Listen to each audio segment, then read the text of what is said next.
मुलाच्या शाळेच्या सुट्टीचा शेवटचा दिवस म्हणून ह्या शुक्रवारी आम्ही दोघांनी सुट्टी टाकली होती. UK हवामानाच्या परंपरेला साजेसा पाऊस असल्याने सुट्टी घरातच घालवावी लागणार की काय असं वाटत असतानाच सकाळी वेदरमध्ये थोडीशी सुधारणा झाली आणि आम्ही इम्प्रॉम्प्टू वन डे ट्रिपचा प्लॅन बनवला. कुठे जायचं हा विचार करताना बऱ्याच दिवसापासून इन्स्टा रील्समध्ये जे सुंदर गाव बघितलं होतं तिथे जायचं ठरलं. गावाचं नाव आहे हावत.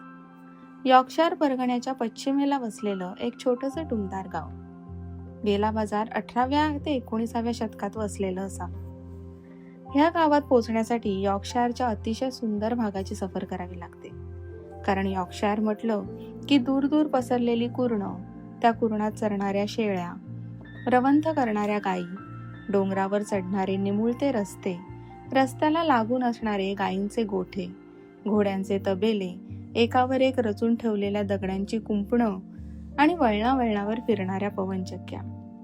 एकदम पिक्चर परफेक्ट की काय म्हणतात ना, अगदी तसंच.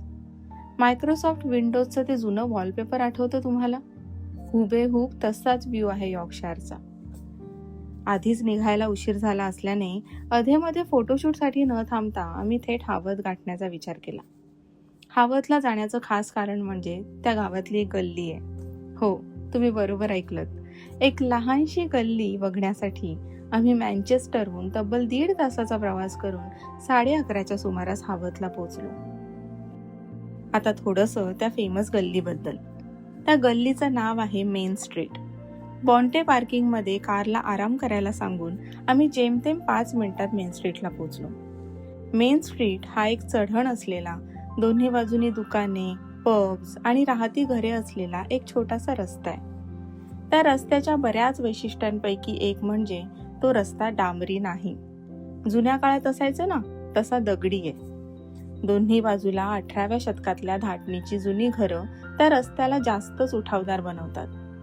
ही घरं सुद्धा नेहमीच्या लाल रंगाच्या विटांची नाहीत बरं का. ती घरे यॉर्कशायर स्टोन म्हणून ओळखल्या जाणाऱ्या पिवळसर राखाडी दगडांनी बांधलेली आहेत. पेंटिंग गॅलरीमध्ये लावलेल्या एखाद्या ऑइल पेंटिंग सारखा वाटतो तो रस्ता. काळ्या रंगाच्या फ्रेम असलेल्या उभ्या खिडक्या आणि खिडक्यांच्या काठावर अडकवलेल्या फुलांच्या कुंड्या त्या चित्रात अजून रंग भरतात. घरांच्या भिंतीवर भरगच्च वेलींचं आवरण त्या रस्त्याला एक वेगळी ओळख देऊन जाते. मेन स्ट्रीटवरची दुकाने आणि पब्सच्या नावांच्या पाट्या सुद्धा अगदी जुन्या फॉन्ट्सचा वापर करून लिहिलेल्या. Full on vintage vibe. Weekday असल्यामुळे टुरिस्ट नव्हते, त्यामुळे आम्हाला निवांत फिरताही आलो. बरेचसे स्थानिक, विशेषतः आजी आजोबा, कॅफे आणि पबमध्ये बसून ब्रंच घेत होते. आम्हीही त्यांना कंपनी दिली. कौतुकाची गोष्ट म्हणजे तिथले स्थायिक लोक आपापल्या परीने परिसराची काळजी घेत होते. गाव स्वच्छ ठेवण्याचा प्रयत्न करत होते. ही गोष्ट ह्या एका गावाची नाही तर UK मधल्या बऱ्याच ठिकाणी मी अनुभवली आहे. खरंच एखादी जागा सुंदर टुरिस्ट प्लेस व्हायला कारणीभूत तिथली लोकल पब्लिक असते हे सत्य आपण नाकारू शकत नाही. पेटपूजा झाल्यावर आमचा प्लॅन गावाजवळ असलेल्या ब्रॉन्टे वॉटरफॉल बघायला जाण्याचा होता. पण आले पावसाच्या मनी कुठेच जायचं नाही कोणी असला प्रकार झाला. मग काय, थोडा वेळ गावातच फेरफटका मारून, नसलेल्या उन्हाला इमॅजिन करून, आईस्क्रीम खाऊन आम्ही परतीच्या प्रवासाला लागलो.